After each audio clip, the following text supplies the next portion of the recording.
For my book review, I read What Is It About Me You Can't Teach? An Instructional Guide for the Urban Educator by Eleanor Renee Rodriguez and James Belanca. For me, one of the most practical applications of the knowledge I received from the book is finding ways to connect with the students in the classroom and make them interested in learning. A lot of students in urban classrooms face issues that are outside of the classroom before they can even get in and begin to learn. They have issues affecting them such as poverty, they can't have enough food, so they're hungry at school, or they come to school in dirty clothes and they're embarrassed. And one of the things that the book does a good job of doing is showing teachers here, this is a tried and true method, it's concrete, we have used it in schools before, and it's been taken from other people's research as well, so it's evidence-based and research-based, a mix of both.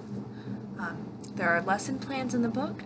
There's one for each chapter, so that is very helpful. There's an elementary school lesson, a middle school lesson, and a high school lesson, from what I can remember, and that was very helpful for teachers to be able to print that out, adapt it to their own environment, their own issues they face with their students. Another one of the practical applications was listing the multiple intelligences and encouraging teachers to take time to learn their students' intelligences so that they can, for instance, help them find a job. One of the sections that talked about the eight, I think it is multiple intelligences, showed some examples of jobs and careers that fit in with each of those intelligences. So for example, if one student is always playing sports, is all they talk about, maybe they're interested in kinesiology and physical learning, and they can learn when they're playing a game that requires running, or they're showing off their physical fitness, and teachers can recognize that, incorporate that into the lesson, and then begin to introduce them to the world of a career in kinesiology or physical fitness, something like that. That way students will begin to think about entering the workforce, think about long-term career goals, their own personal success, things like that.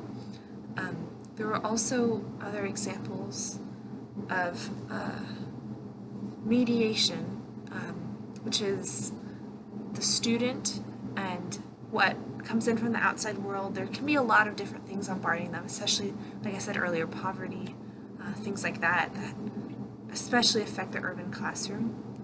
And one of those ways for teachers to help students focus and not be bombarded with so many things is to mediate, to control what inputs the student is getting as much as they can, control it, and then how the student impacts the outside world. There are also 15 behaviors that teachers can adopt to have the greatest impact on low-performing children in the classroom.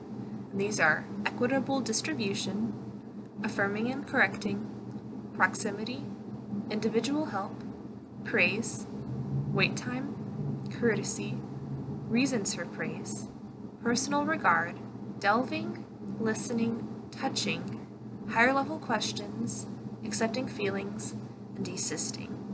The book spends a lot of time going over each of these, discussing how teachers can be effective with these to have, like I said, to have the greatest impact on low-performing children in the classroom.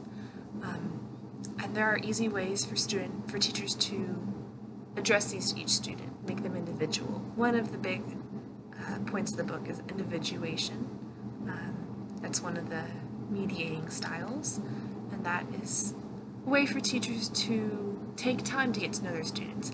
Maybe in the urban classroom they have 30 students and they're used to 15 or 20 in a different classroom. Well, there are a lot of styles, a lot of ways for teachers to get to know the students as individuals, get to spend time getting to know them, and then able to carve out how their lesson, their curriculum will go to help them succeed the best, learn the best, and actually retain knowledge. So I really appreciated how this book gave me a lot of insight into information I didn't have before, and how it gave me information about how to practically apply it into my role as a teacher.